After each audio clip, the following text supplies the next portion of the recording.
bit of seed hunting. So this is Portia, and to tell when it's seed, right? If you look, this is a seed head, and as you look, you will see some darkened little berries. This dark one is the ripe one. The rest of them are not ready yet. As you look along your seed head, you may find several. There's another one there, darkened head. And so they're the ones that you pull off. You go along daily once you start finding ripe seeds, collecting them and using the wet method, protect the seed.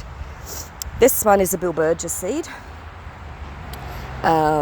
So you've got this dark ovum which is now full of seed from this particular variety. They come in a range of colours.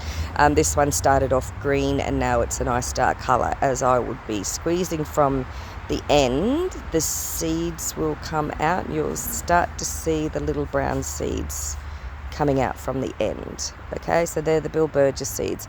You get approximately anywhere from just a couple to 30 or 40 from a seed head when it comes to the bilbergia. Alcantarias that were hybridised or self-pollinated early in the year last year, around October. So I say early in the growing year because this went on through way into our next January and February. In fact, I'm still doing now in June, just finalising Imperialis. All right, I've already done a test. I've already taken a seed off and waited, and I've got fresh seed from it. So as you look at your seed, this is your seed here capsule.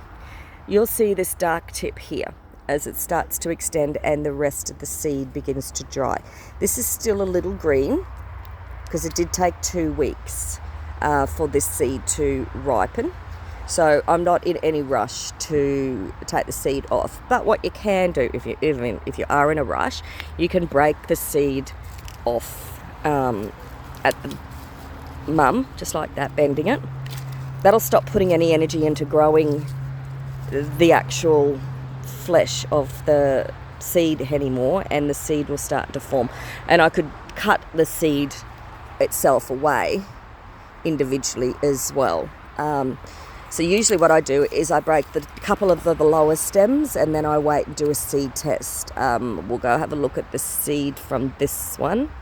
So after about 2 weeks, the seed was able to burst open, and what we ended up with was this amount of seed from a individual pod of that Alcantaria Queenslander. So there's about 50 seed in there ready to do the trial. Now the trial is a temperature thing when it comes to Alcantaria seeds. I put them down and I like to germinate within 7 days.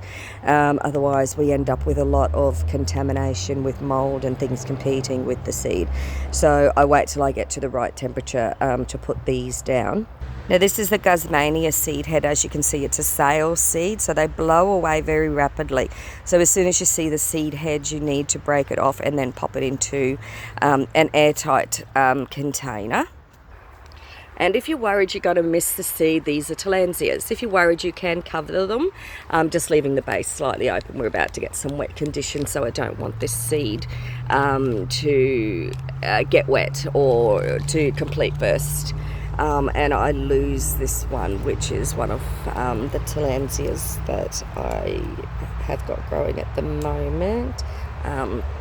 Now some of the seed is ready up the top here. You can see it's starting to open. And so what they do is they open and they flick, and then all the seed disappears. We're going to stop doing that before I lose it all, and I'll just cover it back up again. So wandering around the garden, we're going to find lots of seed at this time of year. Some of the Tillandsia seed, like this lot for example, was left in place and attached to some Mucinoides, which is grandfather's beard, and it's all growing in amongst that. So I can now start to separate some of these Ionothas if I wanted to, or I'll just leave them be. I grow them on totems anyway, so it's not a big issue. But at this time of year, as you're wandering around and you've got any flowers that have been left and have produced seeds, you may start to see them start to burst open, and those little fluffy seeds will start to show in them, so you'll soon be able to recognise where your seeds are. Now this is a tillandsia that had a lovely coloured brack. Now it's all very brown, and so the temptation is to cut that, thinking that that is dead and there's no life in it. But if you have a close look, you will see one seed pod here. There's another one just tucked away in underneath there. So there's at least a couple of seed pods there. There are more. Here is another couple as well. So there is some seed in this one as well. So even though the head looks completely dead, there is some seed growing. Not ready yet, it's still too green. Just takes time to wait for seed to ripen.